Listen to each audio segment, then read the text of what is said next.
देश के जिस कोने में मैं मौजूद हूं, यहां से सरकार अपनी इकोनॉमी को नई रफ्तार देना चाहती है।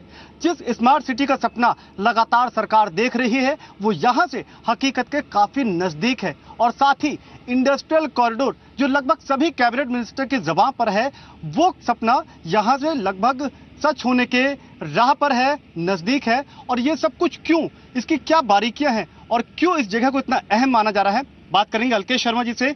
एमडी हैं सर, स्वागत है आपका। दिल्ली मुंबई इंडस्ट्रियल कॉरिडोर के लिए ये बहुत अहम साइट है, प्रोजेक्ट है जहां पर काम चल रहा है। सर, ये प्रोजेक्ट बहुत अपने आप में अहमियत रखता है, मायने रखता है, लेकिन क्या ऐसी बारीकियां हैं जिसके चलते सरकार कह रही है लगातार कि ये इकोनॉमी को एक कदम आगे ले जाएगी? देखिए, DMIC जो दिल्ली मुंबई इंडस्ट्रियल कॉरिडोर की हम बात करते हैं, तो ये सबसे बड़ा प्रोजेक्ट होने का, ये दुनिया का सबसे बड़ा इंफ्रास्ट्रक्चर का प्रोजेक्ट है आज के दिन जी। $100 बिलियन, 6,000 लाख 7,000 लाख करोड़ का प्रोजेक्ट है जो अभी इम्प्लीमेंट हो रहा है। अभी आपने देखा कि काम काफी अच्छी स्पीड से चालू हो गया है।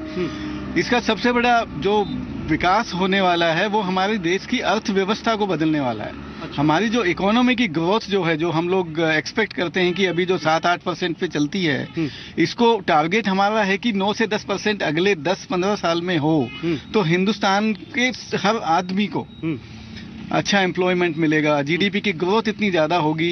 इस सेक्टर से ही हमारा जो कंट्रीब्यूशन इकोनॉमी में होगा वो लगभग इन जो 6 स्टेट में हम जाते हैं 40 से 45% कंट्रीब्यूशन इकोनॉमी को GDP में इन्हीं स्टेट से मिलेगा। और ये जो इंडस्ट्रियल कॉरिडोर्स बनेंगे, जिसमें कि हम लोग बनाने वाले हैं 24 स्मार्ट सिटीज, उसमें उद्योग धंधे होंगे, उसमें स्किल डेवलपमेंट का काम होगा, उसमें लॉजिस्टिक हब्स बनेंगे, उसमें कनेक्टिविटी के लिए एयरपोर्ट्स बनेंगे, एक्सप्रेसवे बनेंगे, मेट्रो MRTS का सिस्टम बनेगा।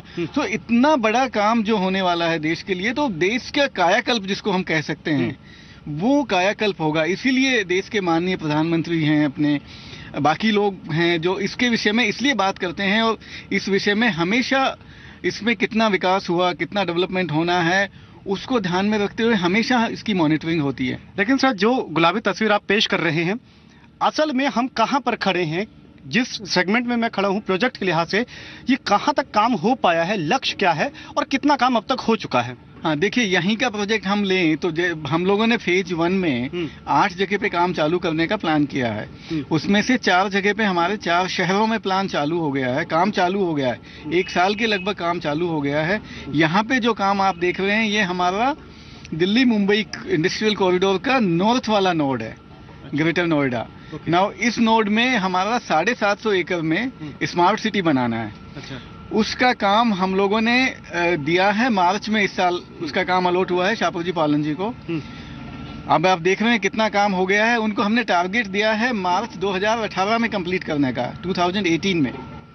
ये 2018 में कौन सा पोर्शन, कौन सा हिस्सा कंप्लीट करने का टारगेट है? कंप्लीट डेवलपमेंट काम कंप्लीट हो जाएगा। जितना भी ट्रंक इंफ्रास्ट्रक्चर का काम है, जिसमें हमारे सड़कें बन जाएंगी, पानी की सप्लाई की लाइन सब बन जाएंगी, कॉमन इफ्लुएंट ट्रीटमेंट प्लान है, सॉलिड वेस्ट मैनेजमेंट का प्लान है, यहाँ के जो बेसिक जो पार्क डेवलप करने हैं, कॉमन इंफ्रा डेवलप करना है, वो सब 2018 में ट्रंक इंफ्रास्ट्रक्चर का भाग होता है, वो सब यहाँ हम डेवलप कर देंगे।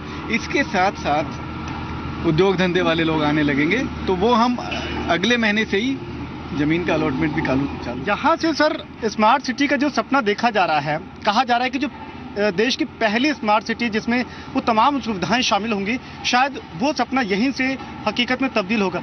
किस तरीके का खाका रहने वाला है और किस तरीके से आप उसको सच में बदलने वाले हैं? देखिए, जब हम स्मार्ट सिटी की कल्पना करते हैं तो अलग अलग जो लोग हैं वो अलग अलग ढंग से स्मार्ट सिटी को देखते हैं। कुछ लोग देखते हैं कि साहब सिटी में एक अच्छा वाईफाई सिस्टम होना चाहिए, कुछ लोग कहते हैं कि CCTV लगा हो तो सिक्योरिटी हो, कुछ लोग कहते हैं भाई पानी की व्यवस्था अच्छी हो, बिजली 24 घंटे हो, 24/7 हो, सॉलिड वेस्ट मैनेजमेंट का सिस्टम अच्छा हो। ये सब एक्टिविटीज है जो उसमें होनी चाहिए। तो किसी भी स्मार्ट शहर में जो हम लोग कहते हैं कि क्या होना चाहिए, उसमें हम लोग कहते हैं कि स्मार्ट प्लानिंग होनी चाहिए शहर की, उसका स्मार्ट इम्प्लीमेंटेशन होना चाहिए, उसका स्मार्ट मैनेजमेंट होना चाहिए, स्मार्ट गवर्नेंस होनी चाहिए, और IT बेस्ड सिटीजन जो सिस्टम है वो IT बेस्ड होना चाहिए। तो किसी भी नागरिक को किसी भी सुविधा के लिए एक क्लिक लगाया, जैसे आप कंप्यूटर पर लगाते हैं, एक क्लिक से आपको वो सुविधा मिले। वो फैसिलिटी हम इस शहर में देने वाले हैं। तो 24 घंटे पानी की सप्लाई है, 24 घंटे बिजली की सप्लाई है, स्काडा से मॉनिटरिंग होगा। हमारा जो कहते हैं ना इंटरनेट ऑफ थिंग्स, जो अभी लेटेस्ट जो है आईसीटी का कॉन्सेप्ट, वो हम इसमें फुल्ली इम्प्लीमेंट करने वाले हैं। सर लेकिन जितना आपकी तैयारियां हैं, निवेश के लिहाज से समझूंगा, कितना निवेश की योजना है, कितना निवेश हुआ है, और ये निवेश आखिर में कितना एम्प्लॉयमेंट जनरेट कर पाएगा, जो सबसे बड़ा लक्ष्य रहा है सरकार का? जैसे अभी ये हमारा 750 एकड़ का काम है, इसमें हम लोग 1500 एकड़ का, इसमें जो डेवलपमेंट का काम है उसमें हमारा इन्वेस्टमेंट लगेगा। अच्छा। और 700-750 करोड़ की हमें जमीन मिल गई है। 2200 करोड़ के इन्वेस्टमेंट में हम लोग जो एक्सपेक्ट कर रहे हैं, यहाँ पे लगभग 60,000 लोगों को डायरेक्ट एम्प्लॉयमेंट मिलेगा। अच्छा। हाँ, और 1,50,000 लोगों को, 1,75,000 लोगों को हम लोग इनडायरेक्ट एम्प्लॉयमेंट की फैसिलिटी इसके साथ साथ आएगी। और ये सब काम होने वाला है अगले 5 से 7 साल के अंदर। ओके, तो जिस इंडस्ट्रियल क्लस्टर को हम टारगेट कर रहे हैं, कौन कौन से इंडस्ट्रीज हैं जो इसमें शामिल हो सकती हैं, कौन कौन से सेक्टर्स होंगे, और क्या अभी इसको देखते हुए कुछ लोगों ने, कुछ कंपनीज ने, देशों ने कोई रुचि जताई है? वो बिल्कुल काफ़ी, मतलब अभी जैसे हम लोगों का ये जो एनसीआर के इलाके में ये शहर है, और क्योंकि हम लोग सस्टेनेबल शहर बसाने वाले हैं, तो जो रेड कैटेगरी की इंडस्ट्री है वो तो हम यहाँ पे बिल्कुल परमिट नहीं करने वाले हैं। लेकिन जो फोकस हमारा है वो बेसिकली है कि आपका ऑटो कंपोनेंट्स हैं, इलेक्ट्रॉनिक है, IT and IT enabled services हैं, बायो टेक्नोलॉजी से रिलेटेड जो हैं, फार्मा सेक्टर से रिलेटेड हैं, R&D की काफ़ी एक्टिविटी है, सेंटर ऑफ एक्सलेंस बनाना है, मोबाइल जो है, ऑप्टिक फाइबर से रिलेटेड जो एक्टिविटीज़ हैं, उन सब के लिए ये बहुत सूटेबल जगह है। और इसी मॉडल पे हम लोगों को लैंड अलॉट करेंगे। ऑटो कंपोनेंट्स वाली इंडस्ट्रीज हैं, उनका इंटरेस्ट है, वो उनको भी देने की सुविधा है। तो बेसिकली इस टाइप की जितनी भी इंडस्ट्रीज हैं उन सबको यहाँ पे ज़मीन का अलॉटमेंट चालू हो जाएगा।